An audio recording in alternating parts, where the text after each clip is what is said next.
আসসালামু আলাইকুম। আরেকটি নতুন ভিডিওতে আপনাদেরকে স্বাগতম। আশা করি সবাই ভালো আছেন।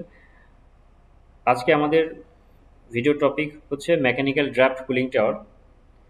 ফার্স্ট অফ অল, পাওয়ার প্ল্যান্টে পানি ব্যবহার হয় আমরা জানি টারবাইন ও কনডেন্সারের তাপ কমাতে, কিন্তু এই গরম পানি সরাসরি ফেলে দিলে পরিবেশের জন্য ক্ষতি। তাই তাপ নিয়ন্ত্রণে ব্যবহৃত হয় mechanical draft cooling tower. So cooling টাওয়ারের মূল কাজ হলো গরম পানিকে ঠান্ডা করা। এখানে ফ্যানের মাধ্যমে বায়ু টানা হয় যা পানির সাথে কন্ট্যাক্ট করে হিট বের করে দেয়। এভাবে 40 থেকে 50 ডিগ্রি সেলসিয়াস তাপমাত্রায় পানি ঠান্ডা হয়ে আবার সিস্টেমে ফিরে যায়। তো সেক্ষেত্রে মেকানিক্যাল ড্রাফট কুলিং টাওয়ার দুই ধরনের হয়। একটা হচ্ছে ফোর্সড ড্রাফট কুলিং টাওয়ার, একটা হচ্ছে induced draft cooling tower. Forced draft cooling tower হচ্ছে ফ্যানের নিচে থাকে, বায়ু টাওয়ারে ঠেলে দেয়। ইনডিউসড ড্রাফট হচ্ছে ফ্যান উপরে থাকে, গরম বায়ু টেনে নেয়। সো মেকানিক্যাল ড্রাফট কুলিং টাওয়ারের প্রধান অংশগুলো হচ্ছে fan and motor, fill material, draft eliminator, water distribution system যেটা গরম পানি সমানভাবে ছড়িয়ে দেয়, বেসিন।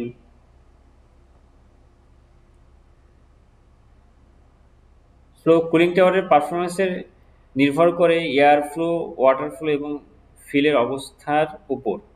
নিয়মিত ফ্যান, নোজল এবং ফিল পরিষ্কার করলে দক্ষতা 20 থেকে 30% পর্যন্ত বাড়ানো যায়। সো এখানে আমরা দেখতে পাচ্ছি কিছু প্রিন্সিপাল কুলিং টাওয়ারের দেওয়া আছে, কুলিং টাওয়ারের প্রিন্সিপাল।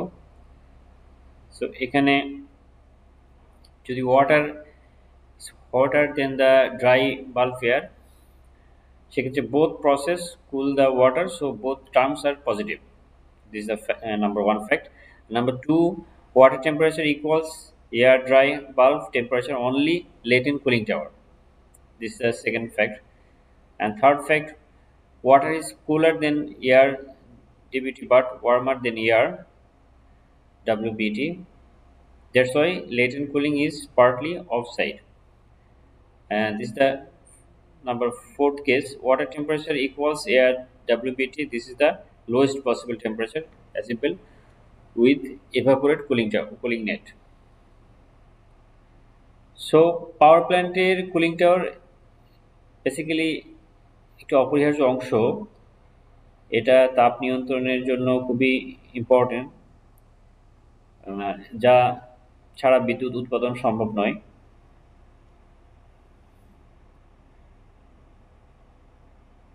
সো নেক্সট আমরা দেখতে পাচ্ছি এখানে কিছু different type of cooling tower দেওয়া আছে। প্রথমত concrete construction cooling tower, FRP structure, still structure, wooden structure. So বর্তমান আধুনিক যুগে আমরা বেসিক্যালি কনক্রিট এবং স্টিল স্ট্রাকচার এবং এফআরপি স্ট্রাকচার, এই ডিফারেন্ট স্ট্রাকচার ব্যবহার করে থাকি। পরবর্তীতে আমরা দেখতে পাচ্ছি কুলিং টাওয়ারের ক্লাসিফিকেশন এখানে দেওয়া আছে। So cooling efficiency is lower because there is no fill material. That means fill material flow to less surface. And এটার অ্যাডভান্টেজ হচ্ছে হায়ার কুলিং এবং efficiency, good efficiency, less water loss. বর্তমান আমরা এই ধরনের যে ক্লাসিফিকেশন আছে এগুলোই আমরা ব্যবহার করে থাকি, কারণ এখানে মোস্ট অফ দ্য থিংস হচ্ছে হায়ার কুলিং এফিসিয়েন্সি। কুলিং এফিসিয়েন্সিটা খুব ভালো কাজে দিবে এবং পানির অপচয় কম হবে।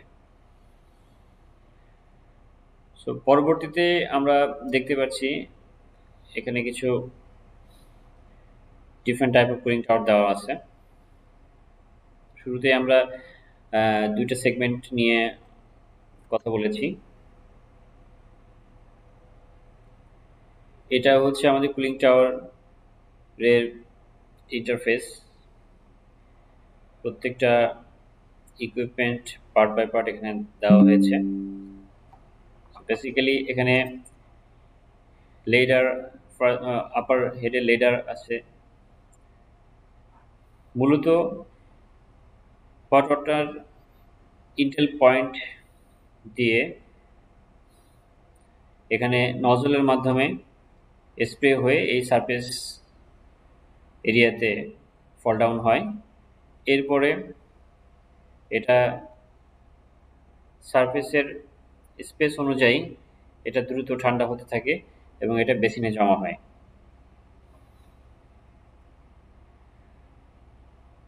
সো এখানে বেশ কিছু পার্টস, কুলিং টাওয়ারের ইকুইপমেন্ট এবং পার্টস নিয়ে কথা বলা হয়েছে। এই পিকচারে আমরা দেখতে পাচ্ছি এয়ার গাইডিং সিস্টেমটা দেওয়া আছে, এয়ার ড্রায়ার এবং মেইনটেনেন্স ডোর দেখতে পাচ্ছি। এবং এখানে কিছু টেকনিক্যাল ফিচার রয়েছে যেটা মোস্ট ইম্পর্টেন্ট মেইনটেনেন্সের জন্য, কারণ যখন কোনো প্রবলেম হবে তখন মেইনটেনেন্সের জন্য আমাদের এই ফিচারগুলো অবশ্যই জানতে হবে। এখানে কিছু ড্রাইভিং সিস্টেম দেওয়া আছে, blade, hub, reduction gear, transmission, shaft, motor. এই পিকচারে আমরা দেখতে পাচ্ছি এখানে এক্সিয়াল ফ্লো ফ্যান দেওয়া আছে যেটা আপার হেডে থাকে কুলিং টাওয়ারের। পরবর্তীতে আমরা দেখতে পাচ্ছি এখানে কিছু ড্রাইভিং সিস্টেম দেওয়া আছে এবং এটার বেশ কিছু ফিচার্স আমরা দেখতে পাচ্ছি। এবং এখানে কিছু এখানে ব্লেড অ্যান্ড হাব আর ডিজাইন উইথ ইকুয়াল টর্ক, এখানে টর্কের একটা বিষয় আছে যেটা মোস্ট ইম্পর্টেন্ট। এবং পরবর্তীতে আমরা দেখতে পাচ্ছি এখানে ড্রাইভিং সিস্টেমের যে মোটর আছে এটার কিছু স্পেসিফিকেশন দেওয়া আছে। এটা voltage basically 11 kV, frequency 50 hertz এবং 3 ফেজ মোটর ব্যবহার করা হয়েছে। এবং এখানে কিছু ড্রাইভিং সিস্টেম দেওয়া আছে। ড্রাইভিং সিস্টেমের যে পার্টসগুলো আছে এগুলো আমরা দেখতে পাচ্ছি এখানে।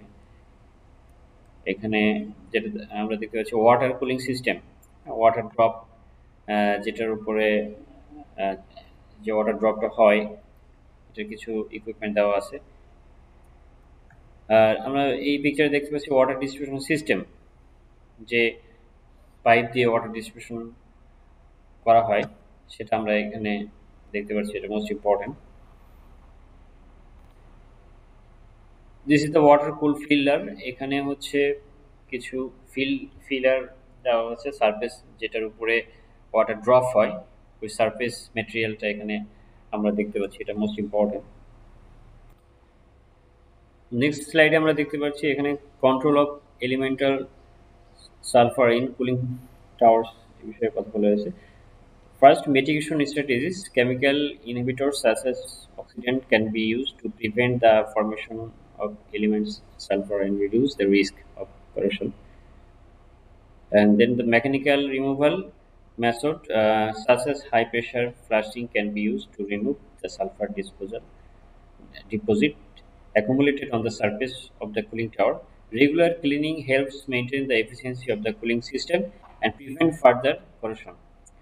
And the third one, the pH value control. Controlling the pH value of the cooling water helps to limit sulfur deposition and reduce the formation of elemental sulfur. And this is the appropriate pH value is the most important for the control of elements.